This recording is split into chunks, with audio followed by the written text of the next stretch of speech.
dirty white Buick Cutlass swooped across 2 lanes and skidded to a stop in front of us.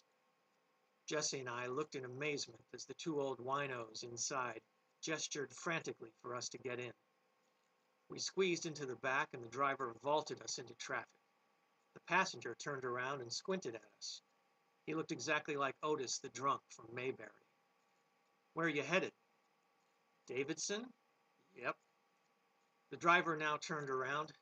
He looked like a parole violator. "Either y'all got a license?"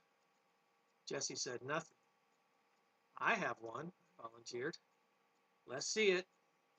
I handed him my license. He scrutinized it for a second and then gave it back. "Okay, you get to drive." He swung the car into a rest area and the 2 of them got out to piss. "I think it's safer for me to drive than him," I said, climbing over the seat. "I guess so," Jesse shrugged. They got in and we took off. The car had a hair trigger gas pedal. Not really a pedal, just a worn down nub where the pedal used to be. The slightest touch and it would do 80. I tried to keep it down to around 50, but the 2 drunken fools kept urging me to go faster. The 3 of us were jammed in the front. Jesse was half dozing in the back. The parole violator was shouting instructions. "Pull up next to that truck, boy. I want to shoot him." "I think I'll stay back here."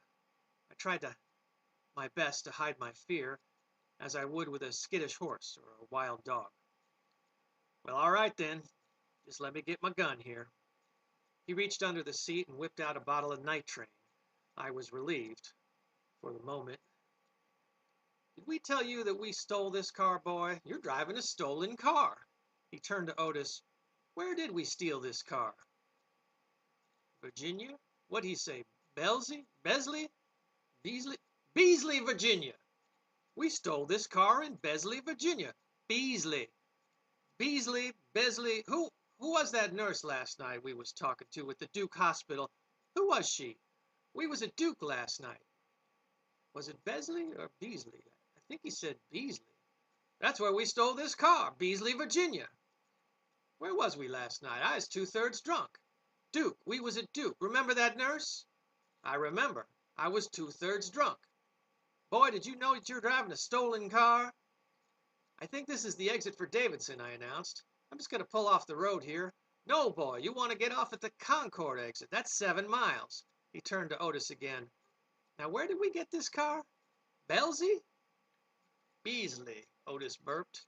He was beginning to mellow. He looked like a baby with gas. "Beasley, Virginia." "Let me write that down," said the parole violator, pulling a pen off the sun visor. He opened the glove compartment and pulled out an envelope that had the official seal of the governor of North Carolina engraved in the corner. Even Jesse was watching now. The parole violator scrawled Beasley, Virginia on the envelope and stuffed it in his pocket. I pulled off the road and stopped the car. "Thanks for the ride." Jesse and I jumped out before they could protest. Otis slid over and took the wheel. He uttered a loud belch and they sped off into the sunset. I looked at Jesse. "Did you see that envelope?" "Uh-huh." "Do you think those guys know the governor of North Carolina?" "Jack, I think one of those guys is the governor of North Carolina." Well, the old parole violator was almost right. We had to walk 4 miles to get to Highway 73. My feet hurt. We made a sign on Jesse's sketch pad that said, "Please," and waited by the highway. We got a ride before dark that took us all the way to the Davidson campus.